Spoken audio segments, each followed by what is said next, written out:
Welcome back to this channel journey with Tanishka.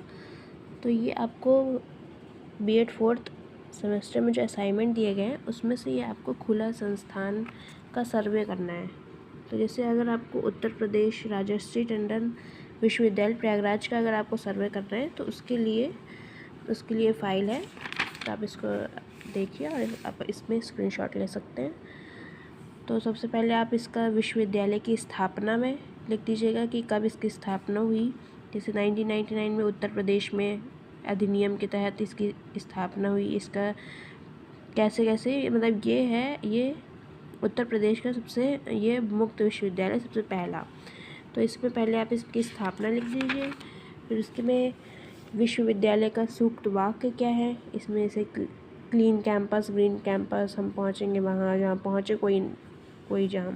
तो ये इनका ये सूक्त वाक्य लिख दीजिए। उसके बाद फिर विश्वविद्यालय की स्थापना का उद्देश्य, इसकी स्थापना का उद्देश्य क्या है। तो जैसे मुक्त शिक्षा के बारे में तो पता ही है कि जो लोग परंपरागत शिक्षा प्राप्त नहीं कर पाते उनके लिए मुक्त विश्वविद्यालय खोले जाते हैं, तो उसके लिए ये उद्देश्य हो गया।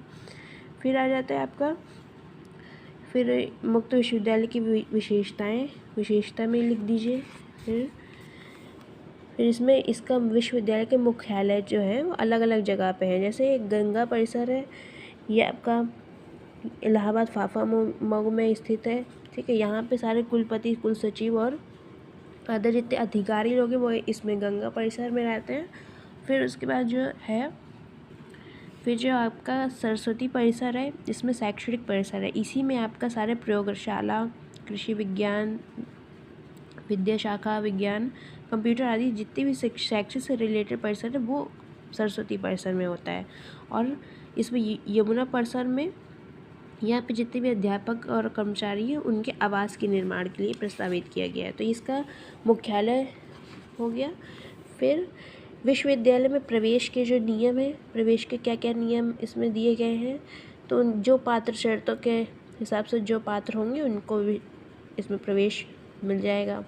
21% की जो सीट है वो अनुसूचित जनजातियों के लिए है। ठीक है, 20 अनुसूचित जनजाति के लिए, 27 नागरिक जो पिछड़े वर्ग में है उन छात्रों के लिए है ये। फिर इसके अध्ययन, इसमें कौन कौन से अध्ययन पाठ्यक्रम है उसके लिए कौन कौन सी डिग्री यहाँ पे उपलब्ध है। तो ये हो गया एमफिल हो गया, मास्टर डिग्री, स्नातक में इतनी सारी डिग्री हैं। और डिप्लोमा के लिए अनुवाद, वित्तीय प्रबंधन, स्वास्थ्य शिक्षा, पर्यटन, मेडिकल टेक्नीशियन, ये सारी चीज़ आपकी डिप्लोमा के अंतर्गत आ जाएंगी। फिर आ जाता है विश्वविद्यालय की छात्रवृत्ति यहाँ पे बच्चे को मिलती है। इसमें BSc के बच्चे को लिए भी यहाँ पे छात्रवृत्ति है। इसमें जैसे जो छात्रवृत्ति 4 किस्तों में दी जाती है। जैसे कि प्रथम में 3 माह में दिया जाता है, फिर द्वितीय जो है 3 माह दिसंबर में हो गया, तृतीय जो है वो मार्च में मिलती है और जो चतुर्थ है वो अप्रैल में मिल जाती है। तो ये छात्रवृत्ति के लिए विश्वविद्यालय में क्या सुविधा है।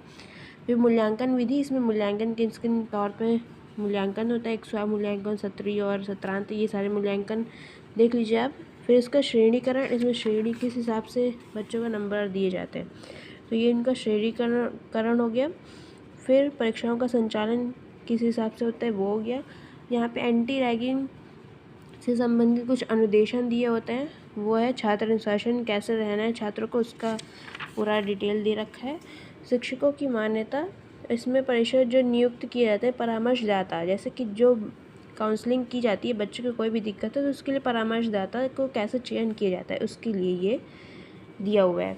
फिर संचालन कैसे कार्य चलता है यहाँ पे, कैसे इसमें क्रेडिट सिस्टम चलता है। जैसे इसका 30 घंटे का होता है सारा शिक्षण कार्यक्रम, जो भी हमारा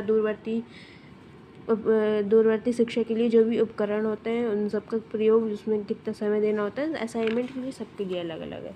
फिर विश्वविद्यालय का अध्ययन केंद्र कहाँ पे है, इतनी सारी जगहों पे इस विश्वविद्यालय के केंद्र हैं जो कॉलेजेस इस विश्वविद्यालय से एफिलेटेड है उन सब का। फिर शोध उपाधि कार्यक्रम, किसमें आप इसमें PhD कर सकते हैं, वो ये सब्जेक्ट है।